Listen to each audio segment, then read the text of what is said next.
everyone, Lakshmi here, and continuing our video series and experiential workshop series from the Flourish Center for Somatic Healing and Foundations of Embodiment. Today we're talking about cultivating the witness or the observer. And this is where we really look at how we identify with our various experiences and that part of us that watches it all happening but remains untouched,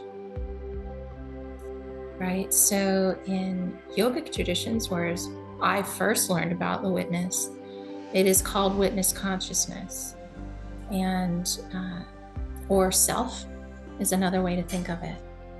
Our realest part of us, the meanness of me, the you-ness of you, that is untouched, pure truth, love, capacity, support, curiosity, compassion, love, knowledge, right? So think about this. Let's think about it this way. Let's say you get a text message from someone and it's very concerning. It's either unclear or unkind or just bad news. And notice how you can get caught in all of the emotions, and that's what you're experiencing. Like you're in it. You're in it. You are so in it, and you're having, maybe your stomach gets tight, chest gets tight, heart palpitations, fear, anxiety. And you're so caught in it that you may feel confused. You may not know a way forward. You may be really lost in your experience of it, lost in the emotion of it, overtaken by the stress. And this happens to all of us. We each have places or things that can really get us, and we get overwhelmed by it. Now imagine being able to think about that as like zooming in, like we've zoomed in on it. That's all that is existing. That's all we can think about. That's it, right? Now let's imagine zooming out. I used to think about like stepping back behind myself. Like I'm just gonna move back, get a broader perspective, and then I can watch myself having the experience, right? So there's a part of me that's having the experience, and there's a part of me that can step back and just observe, right? And so for me, like I literally had to imagine stepping back behind my own body and being able to see myself struggling with what I was struggling with. But stepping back far enough that I felt compassion, but not caught up, right? So wide lens, wide enough lens, again, containment, capacity, support, right? That we can see it happening.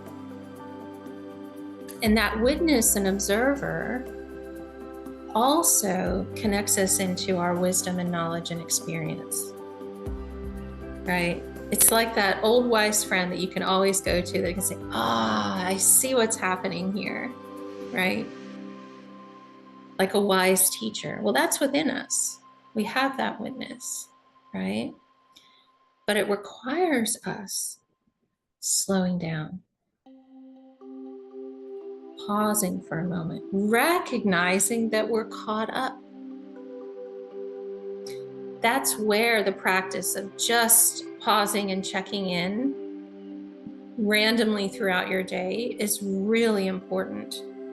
Because then you start to catch yourself like, oh, I think I was holding my breath. Oh, I think I was really obsessing about this conversation that I had.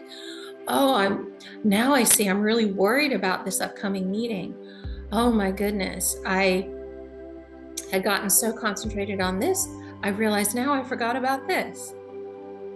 But if we're just moving through our day or even rushing through our day, we're going to miss these moments and these signals from within to pay attention.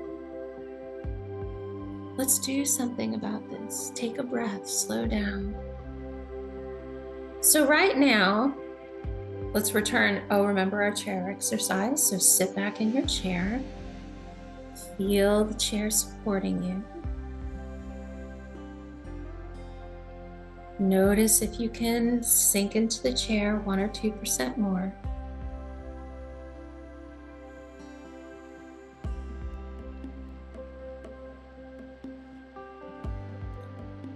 And feel into something that feels good or neutral in your body.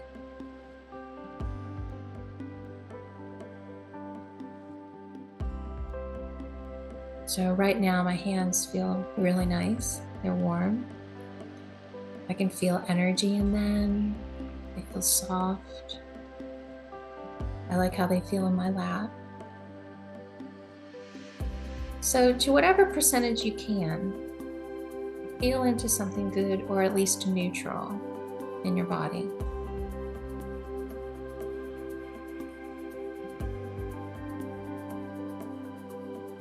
And then see if you can still keep a piece of your awareness in that good or neutral place.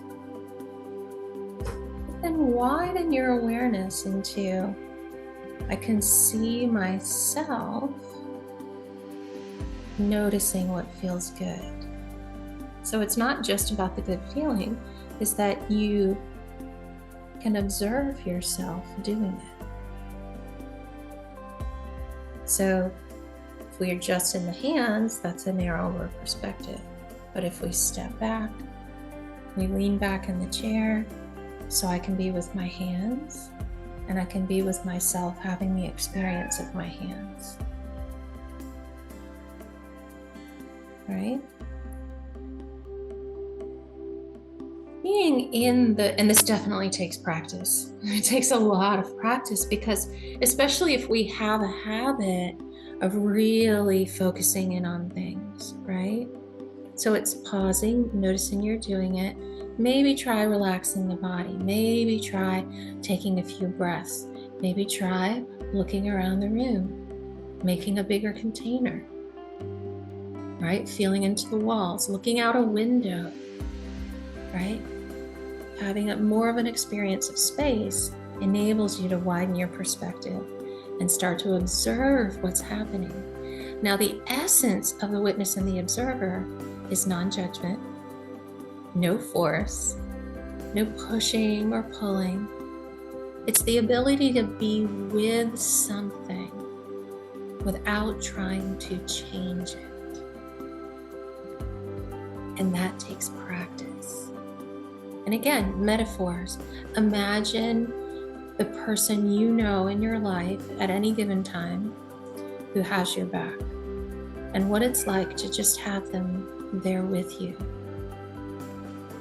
They may not be saying anything, but they're there as this beautiful, grounded, safe witness to your experience, abiding in the knowledge everything's going to be okay. Everything's okay. I'm here. I'm with you. I got your back. Right? So we use that person as a metaphor, a way to feel into that part of ourself that really is there. Why is this important? Well, it starts to help you in how you're treating yourself in your own relationship with yourself. And it helps you in relationships as well. It helps you if you're a teacher or a caregiver. You can step back and get a broader perspective, right? We've all, if those of you are teachers or caregivers, I've worked in lots of different classrooms with children in various forms. Instead of honing in on this one child's specific behavior and like, I have to fix it, I have to stop it. Let me step back and look at the broader perspective of what's happening here. Right? I've seen this happen. I've seen one child get disciplined for something, for a reaction to another child just really violating their boundaries and picking on them. And I'm like, wait. Let's look at the broader picture, not just this child's behavior. And even with that child, let's look at a broader perspective of why they might respond that way. Understanding that that's not who they are, that's a reaction. Right? So that's what the witness and the observer allow us to do. It allows us to have a more spacious presence, a less judgmental and reactive presence, and we feel more calm within ourselves. The most amazing witness experience, the first one that I was really aware of, was in college. I was a dancer, and a tornado, we were in Illinois, a tornado came right over the building. And it was in the middle of a performance. And my dear friend's parents were driving to the second performance of the night. And I sat with her and just was reassuring. I wasn't worried. I was not worried about myself. I was just trying to comfort her. And then after everything had passed, I went up I was doing a solo, and I didn't have to think about anything. It just flowed. I was watching it all happen, and the places that usually were really challenging for me went off without a hitch. It was like something got enhanced within me by helping my friend and not getting caught in my own more restrictive mental patterns, my own nervousness about performing. And I was just watching it happen. And it was amazing. And then from then on, I was like, ooh, I need to learn about that. That really started my journey. So we may have all had little experiences like that. Witness consciousness, the observer, is an inherent part of who we are. It's where we feel at home, actually.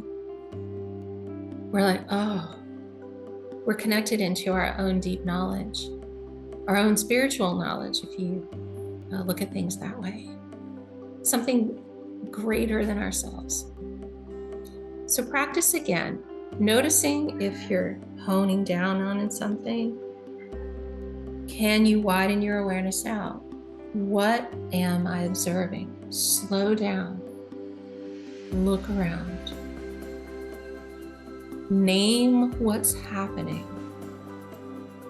And I encourage you to use the language, a part of me is feeling happy. A part of me is feeling sad. It's not the totality of you. And as soon as you use those words, a part of me or something in me, that creates the space. The witness and observer will automatically be there, because you're not identifying with just one aspect of yourself or just one aspect of someone else. A part of them is afraid. A part of them is angry. Not, oh, they're an angry person. Nobody is 100% an angry person. A part of them is angry. A part of them probably doesn't want to be, right? So practice this. Notice, just slow down, stop, notice. Am I in it, or can I watch it happening? And as soon as you step into the witness, the observer, suddenly you have more answers. Suddenly you're connected to, oh, I should do this. Oh, that's what, right? Suddenly the answers start to come. But when we're really narrowed down, we're just so caught in it that we can't see our way through, or the way through for someone else. As always, if you want extra support, you'd like to hang out with me in a session, do a little bit of work, get curious together, just reach out. We can do a free consultation and talk about how we can work on this together. You can reach me at theflourishcentersomatic.com. That's theflourishcentersomatic.com. And I look forward to seeing you again. Good luck on your journey.